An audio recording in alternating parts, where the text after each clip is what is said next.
Excuse me. Yes. మిమ్మల్ని ఒకటి అడగొచ్చా? అడగకుండానే ఇస్తాను. ఇదే నా ఫోన్ నెంబర్.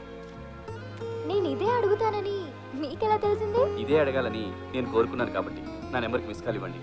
మిస్ కాల్ ఎందుకు? మీరు మిస్ కాబట్టి, మిమ్మల్ని నేను మిస్ చేసుకోను కాబట్టి.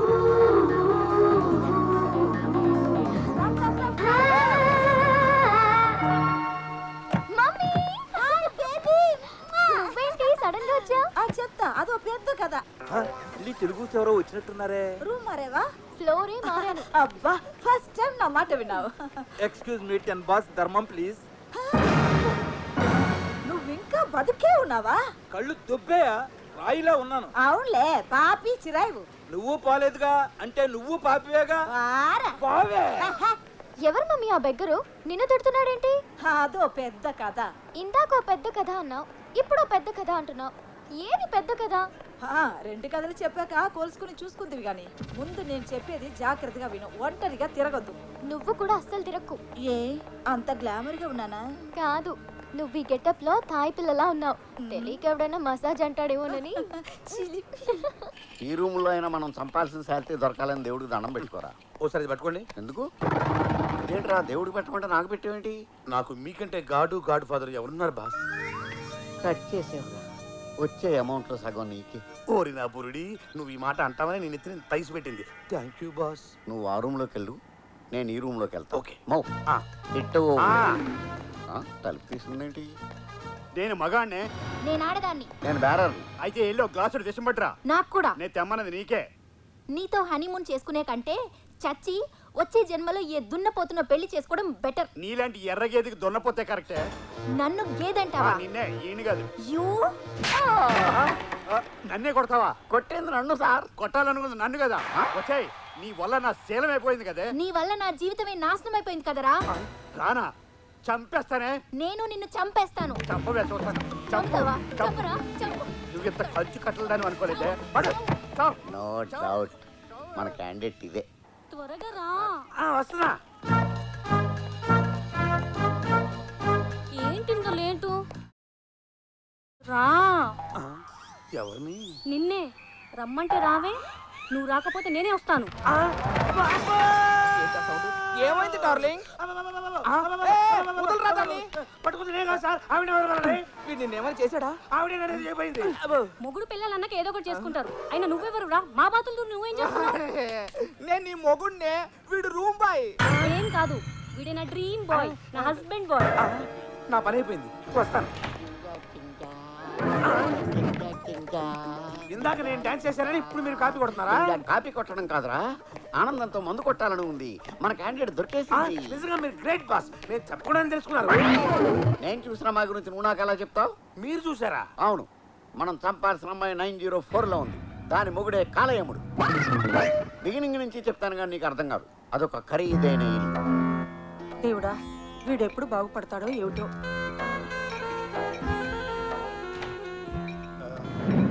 ఏంటి ఇంత లేటు? గొంతండి చేస్తున్నా. అమ్మా నువ్వు తెచ్చేవేంటి? పనోళ్ళు లేరా? అంతా మానేశారు. ఏ? నువ్వు తాగి పడేసిన సీసాలు అమ్ముకొని లక్షలు సంపాదించుకొని లైఫ్ లో సెటిల్ అయిపోయారు. అందుకే నేను వచ్చాను. సీసాల కోసమా?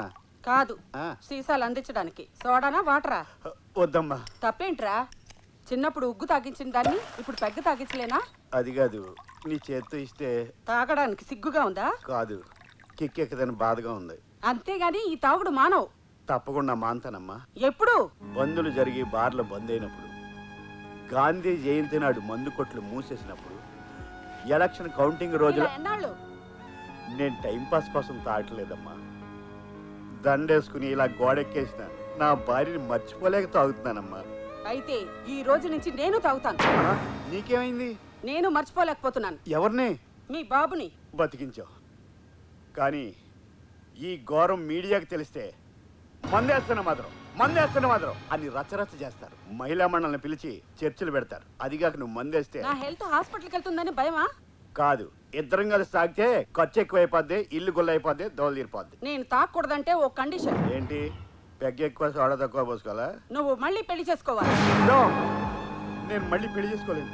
చనిపోయిన నా భార్యని మర్చిపోలేను. అయితే ఆస్తంతా రోసయ్య గారికి రాసేస్తాను. అన్యాయం, అక్రమం. అయినా ఆయనకి ఎందుకు ఆర్థికంగా బాగానే ఉన్నారుగా. సీఎం రిలీఫ్ ఫండ్ కి కొడుకు రిలీఫ్ గురించి ఆలోచించకుండా సీఎం రిలీఫ్ ఫండ్ గురించి ఆలోచిస్తావా? వారం టైం ఇస్తున్నా. పెళ్లి చేసుకుంటే ఆస్తి నీకు, లేదంటే రోసయ్య గారికి. చివరికి పెద్ద ఆయనకి నాకు క్లాష్ పెట్టేసావా? మందు కావాలంటే ఆస్తి కావాలి, ఆస్తి కావాలంటే పెళ్లి కావాలి, పెళ్లి కావాలంటే పిల్ల కావాలి. దేన్నన్నా ట్రై చేసి ఒప్పించాలి. నేను ఒప్పుకోను. బాగా ఆలోచించండి. ఏంటి చించేది? పెళ్లి చేసుకుని షష్టి పూర్తి వరకు అట్లీస్ట్ మీరు చచ్చే వరకు కాపురం చేస్తానంటే ఒప్పుకుంటాను, కానీ పెళ్ళైన వారానికే విడాకులు ఇవ్వాలంటే ఎందుకు ఒప్పుకుంటాను?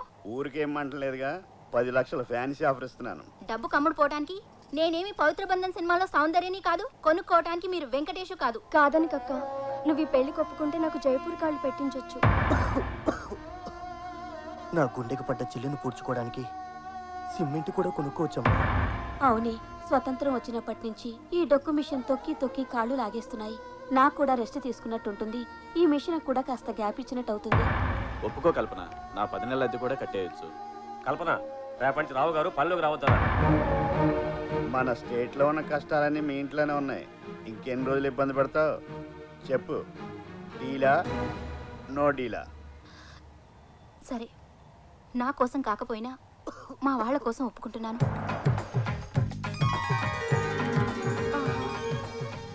నా కళ్ళని నేనే నమ్మలేకపోతున్నాను రా. డౌట్ వచ్చేసిందా? ఈ తల్లి కోసం మళ్ళీ పెళ్లి చేసుకున్నావా? తల్లి కోసం కాదు, ఆస్తి కోసం. అమ్మాయి లక్షణంగా ఉందిరా.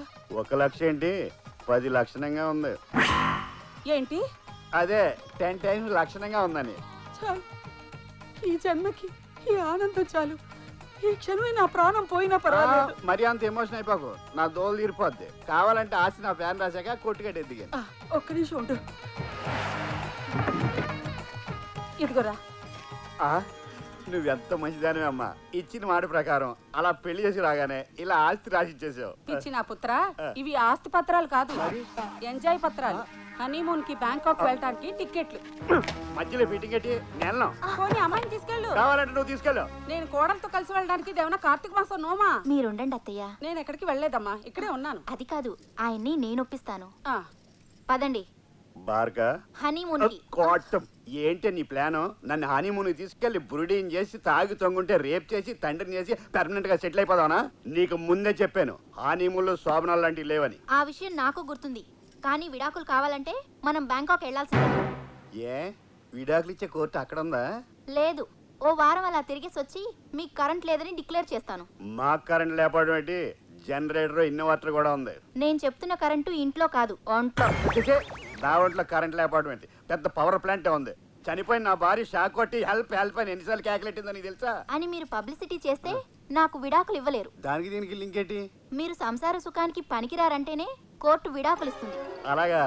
అయితే నా ఒంట్లో కరెంటే కాదు, కొవ్వొత్తి కూడా లేదని చెప్తే కానీ పద. అలా హనీమూన్కి వచ్చిన ఆ జంట క్షణికావేశంలో ఒకటయ్యారు. తర్వాత రియలైజ్ అయ్యి వీరావేశంలో తిట్టుకున్నారు. కంట్రోల్ తప్పి అలా ఎలా కమిట్ అవుతారండి? అతనికి ఇష్టం లేదు కదా. నీకు గుప్త జ్ఞానం తక్కువ. అగ్గిపుల్ల వచ్చి పెట్రోల్ మీద పడ్డా, పెట్రోల్ అగ్గిపుల్ల మీద పడ్డా పుట్టేది నిప్పే, జరిగేది తప్పే. అయితే కమిట్ అయినోడు ఎంత కంటిన్యూ అయిపోవచ్చుగా. వాడు మహేష్ బాబు లాంటాడు. ఒకసారి కమిట్ అయితే వాడి మాట వాడే వినడు.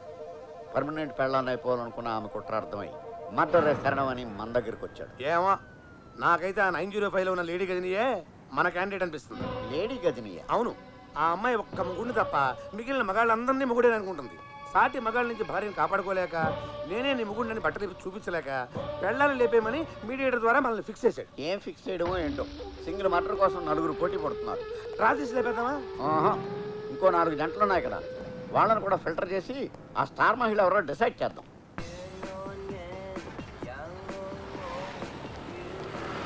హాయ్, ఏంటి అర్జెంట్గా రమ్మన్నా? మీకు విషయం చెప్పాలని.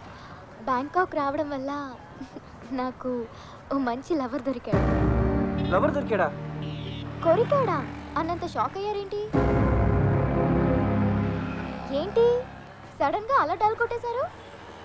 మీ డల్ మీ ఇష్టం అనుకోండి, కాకపోతే అది మీ ఫేస్ కి అంతగా మ్యాచ్ అవ్వలేదు. ఎక్కాల్సిన బస్ మిస్ అయితేనే ఫీల్ అవుతాం, అలాంటిది మిస్ అయితే బాధగా ఉండదా? పేతాస్ డైలాగులు చెప్తున్నారు. కొంప తీసి లవ్ లో ఫెయిలా? మామూలు ఫెయిల్ కాదు, డిజాస్టర్. స్టడీస్లో ఫెయిల్ అయినా ఇంత బాధపడేవాడిని కాదు. ఫుడ్ పెట్టడానికి హోటల్ ఉంది కాబట్టి. కానీ నా బిడ్డకి తెల్లవలసిన లవర్ దూరం అయితే ఎలా ఫెయిల్ అయింది మీ లవ్? ఎందరో అమ్మాయిని చూశాను, మీకు ఆ వీక్నెస్ కూడా ఉందా?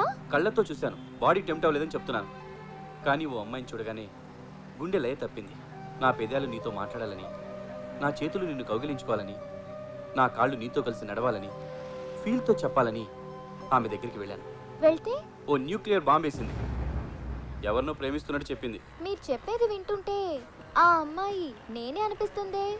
నువ్వే. ఓరి నా బురిడి, నేను చెప్పేది కూడా నీ గురించే. నిజమా? మీ బాబు మీద ఒట్టు. Thank you. చూసారా సార్ మీ హీరో పెర్ఫార్మెన్స్? ఏంటి అది పెర్ఫార్మెన్సా? అవును సార్, లవ్ సీను. నేను నిజం అనుకుంటున్నానయ్యా. చూసారా డైరెక్టర్ అయింది కూడా ఏది నటనో ఏది నిజమో తెలుసుకోలేకపోయారు. మా ప్రాణాలు తీస్తున్నావు కదరా. అసలు ఎవడి నా కొడుకు? నా కొడుకు. నీ కొడుకా? అవును సార్, ఏదో మీ పుణ్యమాని వాడు హీరో అయితే డేట్లు రేట్లు చూసుకుంటూ ప్రొడ్యూసర్స్ తో ఆడుకుంటూ క్యారవాన్ లో ప్యాక్ ఆడుకుంటా. ఓకే, హీరోని చేస్తాం. పెట్టుబడి ఎంత పెడతావు? ఏంటి డబ్బులుకా? మరి ఫ్రీగా అయితే ఆంధ్రాలో 6 కోట్ల మంది రెడీగా ఉన్నారు. ఎంత ఇస్తావో ఆలోచించుకుని చెప్పు. అంతవరకు టీవీలో యాడ్లాగా మధ్య మధ్యలో వచ్చి మమ్మల్ని డిస్టర్బ్ చేయకు.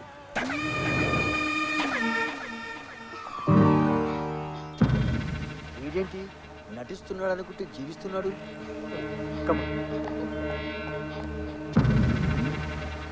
పదే పదే ఫోన్స్ వస్తుంటే ఏంటో అనుకున్నాను. ఇప్పుడు పాటల దాకా వచ్చారన్నమాట.